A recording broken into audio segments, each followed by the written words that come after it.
This video is sponsored by CuriosityStream. Get access to my streaming video service Nebula when you sign up for CuriosityStream using the link in the description.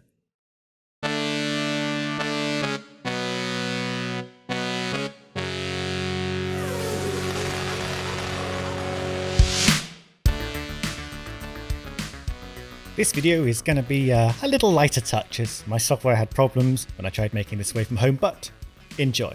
It's not a rant. It's probably not a rant. Maybe. So last week F1 announced that 2023 would feature a bumper 24 race calendar, and the fact that almost every outlet used the word grueling to describe it should give a little idea of how this was received. Now, I'm sure there are lots of you who delight at this news, alongside the news that we'll also have 6 sprint races beside the 24 normal races. Some of you are always asking for more F1, while some of us who do actually want to sit down once in a while ask, more? And are you not entertained? Except, you're not Oliver Twist, you're this dragon from The Hobbit. Something I haven't seen or read, but I'm hoping is sufficiently accurate as an analogy that I refuse to look up. You are rich with F1. There are so many races. You've got so much content pumping through our bodies. Anyway, with all these races, 24 weekends in a 52-week year, amounting to 46% of all weekends in the year, or a whopping 2/3 of all of the weekends between the first and last races. Some of us have friends, family, board game afternoons. I mean, I'm halfway through a Gloomhaven game, guys. There's films I want to see. Weddings, barbecues, Greece. I've never been to Greece. Anyway, with all these races, I thought we should quickly rate them all and assess the calendar as a whole. And I mean quickly. I'm not going to keep you here all day. I've got Gloomhaven to get to, like I said. And I want to see how they run. I've heard that's pretty good. So, here's the calendar as a whole. 19th of March to the 26th of November. So, not venturing too far into the winter once again. First things to note, Belgium has moved up to July from September, before the summer break, not after it. And this already crunches my gearbox. Belgium is my birthday race. I was born right at the beginning of September, and it's a great race to enjoy around my birthday. It was the first race I went to. Now Italy is my birthday race. Less good. Already losing 2 points for that. Before the summer break, we have 14 races, and then we have 9 to finish up the run to the finale. Now in these first 14 races, we've got 3 back-to-back weekends and 1 triple header. And after the summer, we've again got 3 back-to-back weekends and 1 triple header. But that's just squeezed into the 9 races, so I hope your autumn isn't busy. And I hope you haven't got a game of Gloomhaven to get on with. Minus 2 points. Now we've got to look at the runaround nature of the circuit. There are 4 races in the Middle East. Bahrain and Saudi Arabia are next to each other. That's good. Plus 2 points. Now Qatar could have been next to Abu Dhabi at the end, but they've stuck it between Japan and Texas, which I guess is on the way. Unless you fly east, of course. But that's impossible because the Earth is flat. 0 points on balance. Races across the Americas are bunched from Texas to Mexico to Brazil, which is good. Plus 3 points. But we have this bizarre trip to Miami between Azerbaijan and Imola, with just a couple of days to get from here to here, before heading back over to Canada for 1 weekend and then back to Europe again for the Austrian Grand Prix. So, minus 5 points. I got jet lag just looking at this map. Now, we only have 3 East Asian races, and while Singapore and Japan are together, China is bundled with Australia. And I have no qualms about this particularly. Australia is a world unto itself, way down there in the Pacific, Southern and Indian Wash, so popping China in with it makes a bit of sense, I guess. 2 points. And now the tracks themselves. Bahrain. It's good. Even better since they moved it to the nighttime. Racing is good. Track provides a challenge and opportunity for overtakes and strategy. I like that we go here. It loses points for going first though, because the atmosphere isn't super amazing compared to, say, Australia. And I like the season to kick off with a real buzz, which I don't feel from Bahrain even after 19 years. So Bahrain gets 8 out of 10. Saudi Arabia. It's a silly track. It looks and feels like it was cobbled together in a week because, well, it kind of was. It's not great for overtaking, it's dangerous and unsighted, and it's just so weird considering F1 turns to these rich oil nations to spend billions on making F1 look like the shiniest, most high-tech sport on the planet with both bells and whistles. And here we are on some piss-poor temporary track slapped on a beach. And also, 2022 highlighted some of the actual dangers posed by conflict with a neighbouring country it's oppressing. Also, you know, the sport washing of a country with some serious human rights problems, that's a thing. Saudi hasn't won hearts and minds yet. 3 out of 10. Australia. Now look, I've always loved Albert Park, but a lot of that comes from the buzz of it being the first race, the atmosphere, the festival fever of Melbourne and sports. The track itself is actually a little bit so-so in terms of action, and while it can often provide some surprises, I think I tied a lot of my love into it being the debutante. The updates to the track this year were pretty fine. 6.5 out of 10. China, it's back after 3 years absence. Did we miss it? Hard to say. It's a big, wide tilkodrome and will probably be pretty good fun with these new cars. Again, atmosphere-wise, it's going to be a little bit quiet, especially as they find it hard to fill those seats. But the race will probably be good. Through the smog haze. 7 out of 10. Azerbaijan. The race in Baku is such an entertaining crapshoot that F1 has been lusting after a new high-speed street tracks ever since, to limited success. It's dangerous, but living on just the acceptable side of the edge, apart from that death trap of a pit lane that they did finally change. Most races here are good fun and unpredictable, and we look forward to coming here. 8 out of 10. Miami. It wasn't that fun last year. Maybe it was the rubbish tarmac, and if ever there's been a race that epitomised never going to make fetch happen, this is it. F1 has been desperate to take us to Miami for years, and we eventually went, and it was in a car park, and the race was the least interesting part of the weekend by far. It also made us sceptical about the whole idea of expanding into America with more races, so whoops, 4 out of 10. Imola. I don't like it. Sorry. I know it's a classic, but I don't find it that interesting. I love the cat, though. The cat gives it a bonus point, so 5 out of 10. Probably shouldn't be going here if we're not going to South Africa. Monaco. It's been extended for a few more years, but it is really looking like it's losing its grip on F1 for the first time in ever. It's the jewel in the crown of F1, apparently, but it's also completely incompatible with F1 as it is today. Like a marriage on the brink of divorce, F1 and Monaco can ask which of them really needs to change, but ultimately they might be better off going separate ways for the good of the kids, i.e. me. They had a good run, 4 out of 10. It would be lower, but qualifying is good and sometimes it rains. Spain. It's boring. We go testing there and that makes it even more boring. Get rid of it. 4.5 out of 10. Canada. I love Canada. It's not always the most exciting race, but it does provide spectacle more often than not with speedy, pseudo-street track layout and some very tricky chicanes and zips between the walls. 7.5 out of 10. Austria. Now the Red Bull Ring is great fun. It's short and proves you don't need to have 400 corners to be an interesting, challenging track. The track only has a handful of corners, but it knows how to use them. The elevation of the Austrian geography provides braking zones up into crests, down into valleys, and precise roller coaster needle threading. Lovely. 8 out of 10. Britain. Now Silverstone is one of those old circuits that actually still somehow works. It's had regular investment, and that helps despite it being very flat and pretty old school. It's a hell of a challenge and still provides spectacle. The atmosphere is excellent too, and I hope that stays once they've priced all the poorer people out of buying tickets with the absurd avarice we saw this year. 8 out of 10. It loses half a point because the last 3 corners are terrible. Hungary. Now, you know, when I started watching F1 in the late 90s, Hungary was always the race you dreaded. It was dull, there was no overtaking, the dust made it too slippery, it was a bit of a nothing. But more recently, it's actually pretty okay. I can't say I get excited by it, but I don't dread it.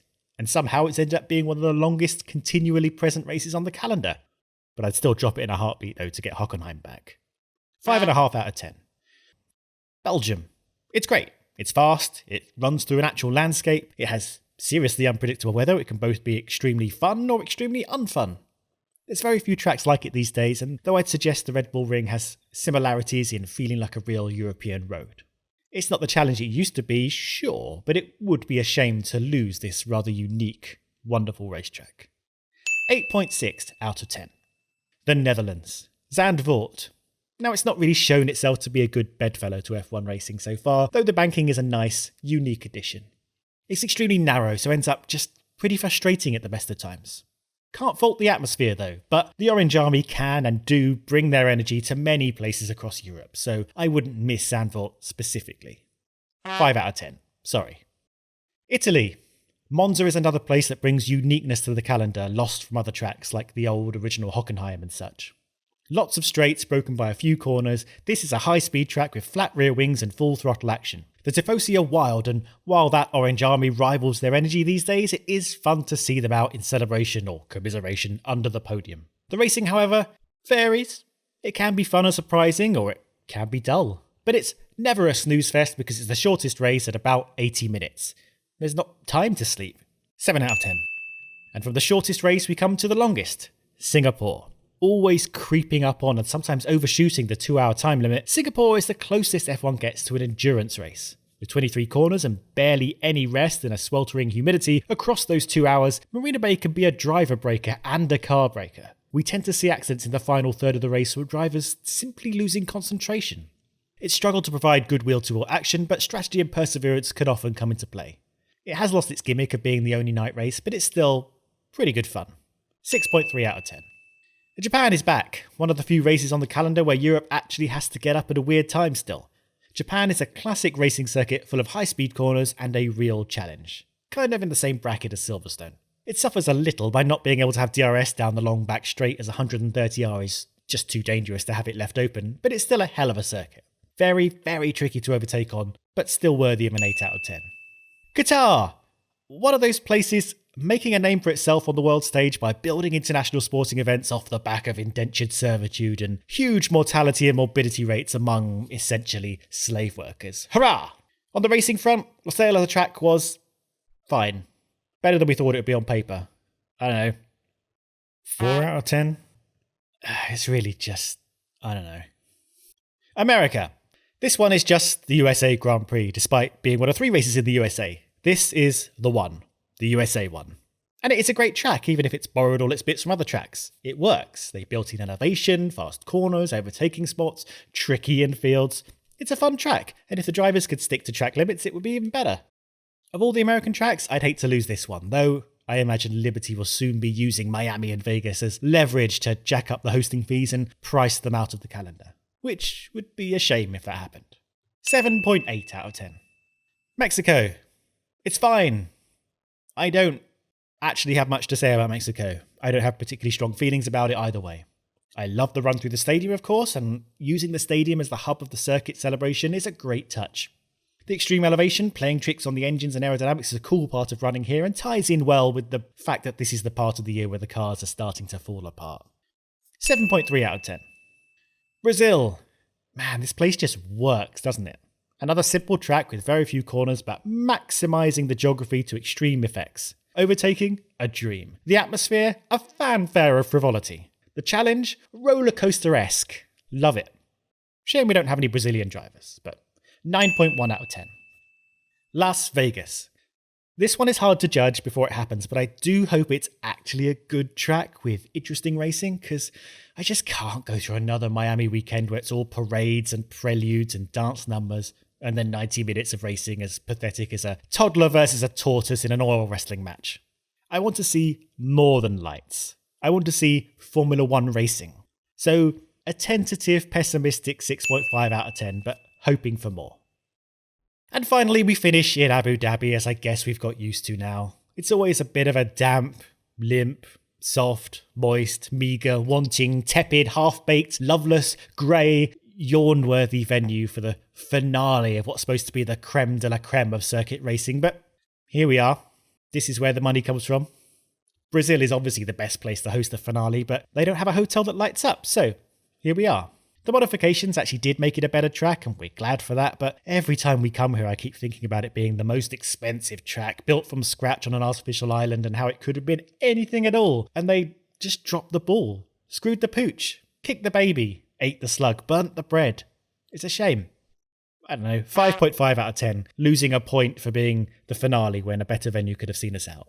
Maybe if it was anywhere else on the calendar I might have been less bothered by it. Now, as for having 3 races in a single country, I'm not that bothered about that in principle, as it's a massive, diverse country in both its people and geography, so 3 races isn't really that many. And while we're still missing a whole continent, I'd rather check out Imola and Spain to make more room before slimming down the US races. If they're good. So make them good. So for now, no points docked for 3 races in the US.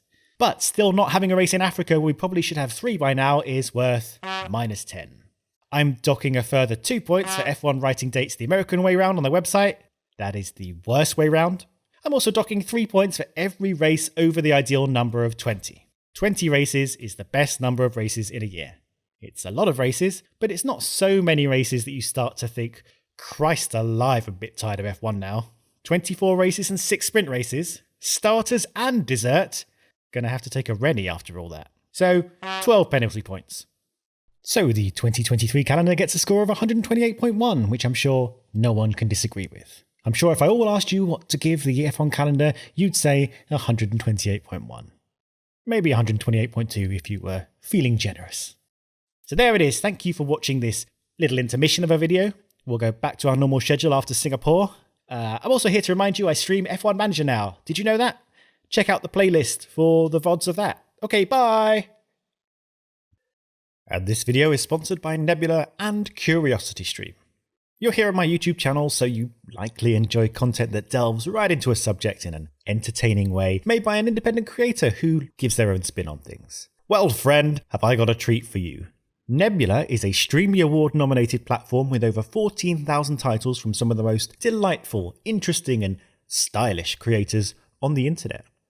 You could be watching this video over there right now, but without this bit where I'm talking about Nebula, as you can with all videos on Nebula, which are all ad-free and sometimes even extended. There are creators working across a whole breadth of interests. Get stuck into coding with the Coding Train. Find out about the latest advances in Google's AI with Cold Fusion, or learn about the hidden tricks programmed into games with extra credits. Or level up with one of Nebula's many classes where creators talk you through their own professional experiences and skill sets. And while Nebula is a wealth of independent content, CuriosityStream is the place to find thousands of professionally produced videos, series and films with world-class production, narration and access that will satisfy and scratch your itch for knowledge.